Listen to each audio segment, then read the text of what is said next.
क्या आपने कभी सोचा है कि कोई चुनाव सिर्फ 1600 वोटों से जीता जा सकता है? ये कोई किस्मत का खेल नहीं है। आज हम देखेंगे कि कैसे डेटा का विज्ञान बाजपुर विधानसभा सीट पर जीत की एक एक ईंट रखता है। तो हमारी कहानी शुरू होती है उत्तरी भारत के खूबसूरत राज्य उत्तराखंड से।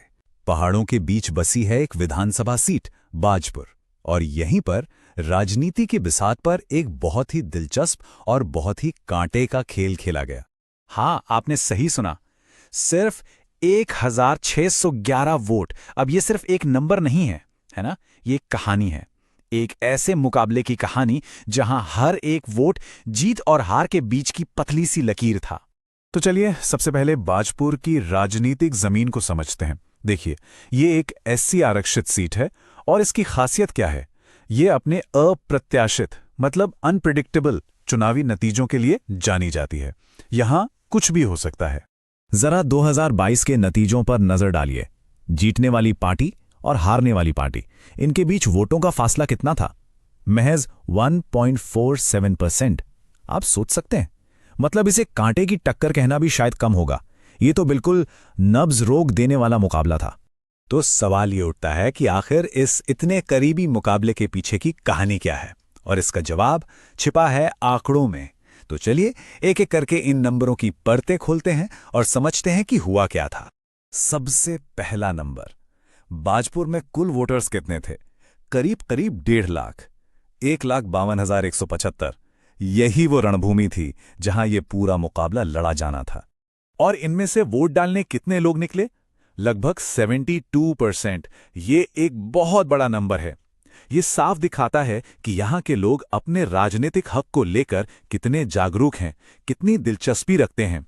और इन सब के बाद जब सारे वोट गिने गए तो जीत का अंतर कितना था? वही नंबर, सिर्फ 1611 वोट। यहां आकर हर एक वोट की कीमत साफ साफ नजर आती है ना।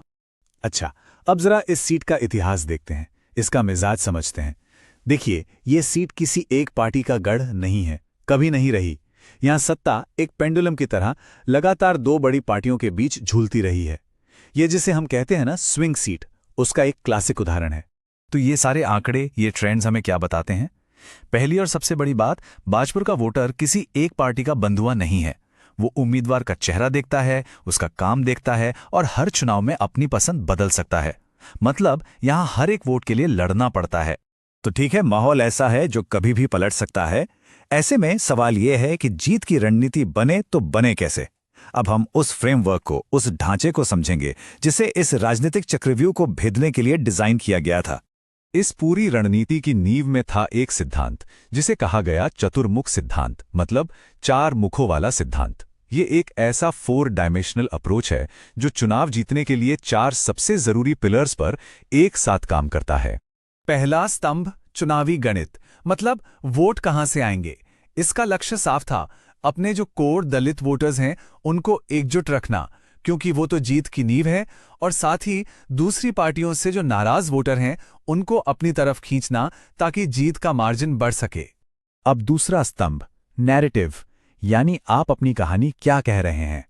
विपक्ष तो हमले करेगा ही, उनका जवाब देने के लिए विश्वास, लोकल डेवलपमेंट और सामाजिक न्याय का एक पॉजिटिव मैसेज जनता तक पहुंचाया गया। जरूरी ये था कि कैंपेन की कहानी का कंट्रोल अपने हाथ में रहे। तीसरा स्तंभ था संगठन। देखिए, सिर्फ बड़ी बड़ी रैलियों से चुनाव नहीं जीते जाते। जीत के लिए जमीन पर, बूथ लेवल पर एक मजबूत मशीनरी चाहिए होती है। तो जो कार्यकर्ता सुस्त पड़ गए थे उन्हें फिर से एक्टिव किया गया और एक जबरदस्त टीम तैयार की गई। और फिर आता है चौथा स्तंभ, संसाधन, यानी पैसा, टेक्नोलॉजी, बड़े नेताओं का समर्थन, इन सब का सही समय पर और सही जगह पर इस्तेमाल करना। हर रिसोर्स को एक हथियार की तरह बहुत सोच समझकर इस्तेमाल किया गया। देखिए, कोई भी अच्छी रणनीति सबसे पहले अपनी ताकत और अपनी कमजोरियों को पहचानती है। इस कैंपेन की सबसे बड़ी ताकत क्या थी? एक अनुभवी, जाने पहचाने उम्मीदवार। लेकिन कमजोरी, स्थानीय संगठन उतना मजबूत नहीं था और डिजिटल सोशल मीडिया पर मौजूदगी तो बहुत ही कम थी। और रणनीति सिर्फ अंदर नहीं देखती, वो बाहर के माहौल को भी परखती है। मौका क्या था? सत्ताधारी पार्टी के खिलाफ लोगों में गुस्सा बढ़ रहा था। ये एक बड़ा अवसर था, लेकिन खतरा, बीजेपी के पास जबरदस्त संसाधन थे और एक डर यह भी था कि कहीं वोटर उदासीन ना हो जाएं, वोट डालने ही ना निकले। तो विश्लेषण हो गया, स्वॉट एनालिसिस हो गया। अब असली काम शुरू होता है। इस पूरी कागजी रणनीति को जमीन पर उतारकर जीत में कैसे बदला गया। इसी को कहते हैं जनादेश की इंजीनियरिंग। ये सिर्फ हवाई बातें नहीं थी, बल्कि एक बहुत ही सटीक 90 दिन का एक्शन प्लान तैयार किया गया। इसे 3 फेज में बांटा गया और हर फेज के साथ कैंपेन की रफ्तार बढ़ती गई। चुनाव के दिन तक सब कुछ एक सोची समझी रणनीति का हिस्सा था। तो ये रणनीति जमीन पर कैसे उतरी?